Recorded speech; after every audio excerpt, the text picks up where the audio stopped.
everybody, my name is Jens Larsen. One of the most important voicings to have in your vocabulary is the Drop2 voicing, especially if you want to play jazz, but actually also if you want to play blues or R&B or funk.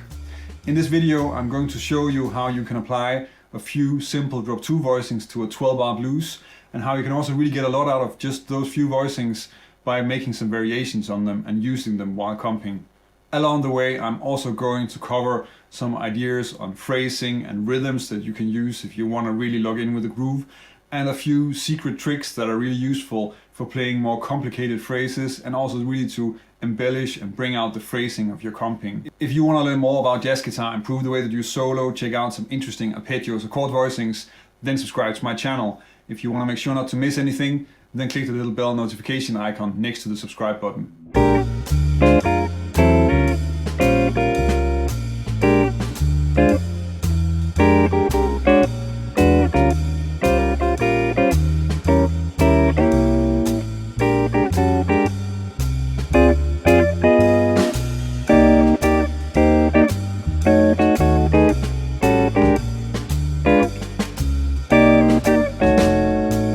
I'm using the Drop2 voicings in this blues chorus is that I have sort of one skeleton voicing for each of the chords. So I'm really only thinking about one type of B-flat-7 voicing, and then I just have a few variations on it. And I think that's a lot easier than having a million different voicings for each of the chords, where we're thinking about, oh, this one is a 13 and this one is a 9. So I'm just sort of tying them all together and thinking of them as a variation where I've changed one note in an original chord. So for the first B-flat-7, so the one I'm playing is this one in the first bar, and then I move into this one and into this one. So really for me those are all the same, because the way I'm thinking about it is that I have this B-flat-7, and then I can of course change that. I can add a 9, I can play a 13, I can even play sort of a high third in the melody here, or I can play the 9 and the 13. And that way I have a few different voicings, but really they're all just variations on this, and I can pretty much use whichever one I want whenever I want it. And that's what I'm doing here. So I'm starting with a 13 voicing, and then moving up to the 9, and then just using sort of the plain B-flat-7 voicing. The next thing that happens is that I'm using a passing chord. And the way I'm thinking about this is, again, I'm not really worried about what chord I'm playing. I'm just worried about the fact that I want to play this E-flat-7 in bar 2, and I just approach that from a fret below and then slide into it. And this way of phrasing it is also a nice way to get another sound than just all the time picking or plucking all the notes. So here, and this voicing, which is an E-flat-7, it's in fact an E-flat-7 with a 9 without the root, so you would add the root here. But that's the skeleton voicing that I'm using for E-flat-7. So here I would use this one, then maybe the 13 and the 7th doubled, and you can also use sort of a sharp 11 version of it if that fits. That doesn't always fit, but actually in this case it kind of fits quite well in the blues. But here I'm sliding into that from the D, and then moving on to play this melody, which is just the 13 and then down to the 5th. From here I'm moving into my B-flat-7 13 again, and then it's just easy to move up and play this variation where I'm just moving one finger from the G up to the C. So, and then the next bar, just a few repeated 13 B-flat-13 voicings, moving into a B-flat-7 altered. So the B-flat-7 altered is really similar to the E-flat-7, so that's the same type of voicing, but of course I'm playing it thinking this root. So that means that the ones I would have available here would be this one with the root in the melody, flat 9 in the melody, sharp 9 in the melody, and you can even do the 3rd in the melody. So we have that one, so with the sharp 9, and then down to this one with the flat 9, and that easily just transitions to this for the E-flat-7. One way that's easy to get this idea of using slides in your comping into your playing is of course just to take a really simple idea using slides and then just take that through the 12-bar blues. So for instance, if I'm playing the Charleston rhythm, so the I can practice that. That's fairly easy to take through the blues, and then maybe just slide in to the chord on the 1. So that'd be something like this.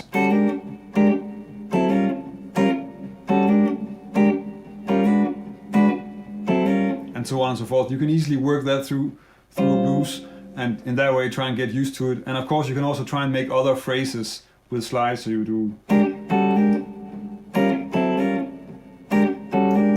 And really I'm not thinking about, I mean it sounds complicated that you're using chromatic leading chords, but really you're just moving your hand down a fret and then sliding into the next chord, and that's all that's happening. You don't have to make it more complicated than it actually is. The reason that I can keep on publishing videos every week is that I have a community of people over on Patreon that are supporting the channel. I'm very grateful for their support, and it's because of that that I can keep on making all these very specific jazz guitar and music theory videos. If you want to help me keep making videos, then check out my Patreon page. If you join us over on Patreon, I can also give you something in return for your support. In bar 5, I'm using some legato technique while I'm playing chords. And I think legato technique is maybe not the first thing that we associate with playing chords, because it seems like an impossible thing to use when you're playing several notes at the same time. But actually it is something that works really well, especially for playing if you want to have some faster phrases. And I suspect that I stole this from Joe Pass, or learned this from Joe Pass, whatever way you want to see it. And what's happening in bar 5 is that I'm playing an 8-note triplet, and I'm starting with this E flat 7, and then to get the triplet going I actually just use a pull off, so I'm playing and then going back to the original one where I'm picking all the notes. So that means for playing the triplet I'm only plucking the chord twice, and that's the whole phrase. So, and that also works better because in this way I don't have to play the chord all the time, and that gets really heavy and full if I do that. So this is actually a little bit clearer. The next bar is an E diminished, so sharp 4 diminished. And here I'm using diminished chords. I'm really just using sort of the great thing about diminished chords is that of course that we can move them around on the guitar. They look the same and they're easy to play.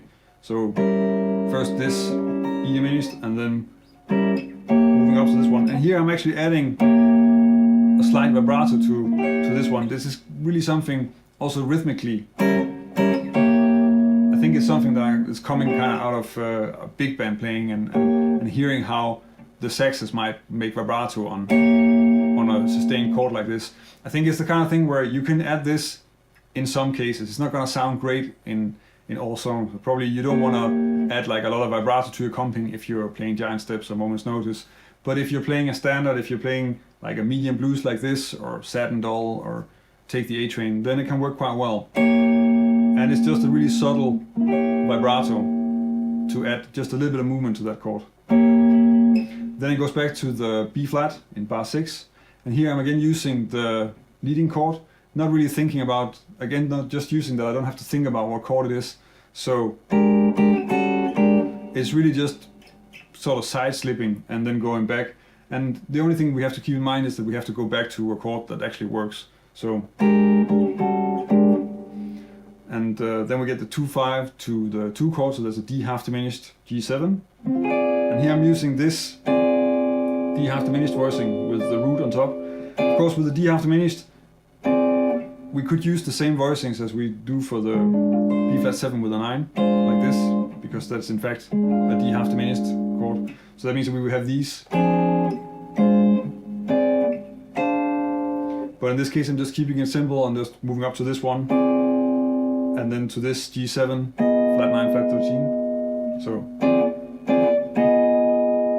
and then on the C minor I'm using the legato idea again, so starting with a C minor 9, pulling off to the root, going back up to the 9, so really has almost like a quote of Satin Doll rhythmically, because that's not the note on the chord, but still. Moving on to F7, I'm playing an F7 altered, and again with the F7 altered we have all these different options available. So we have this one, which is like a flat 9, flat 5, then flat 9, flat 13, sharp 9, flat 5, and sharp 9, flat 13. But really it's just F7 or F7 altered in this case. And I'm not really thinking about which ones I'm using. I just have those different options in my playing, and I can improvise with them. That's really what this is about, I think. And then here I'm just playing this this rhythm, so repeating this flat 13 voicing and then going to the sharp 9 flat 5. And then the final turnaround to resolve, instead of using the altered chord, I'm using another leading chord, so I'm going down to an A7 and then sliding into the B flat 7. And then we get the G7. Here I'm using the G7 flat 9, so that's a diminished chord.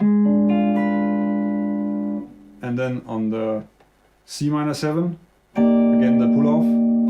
So usually when I'm doing this,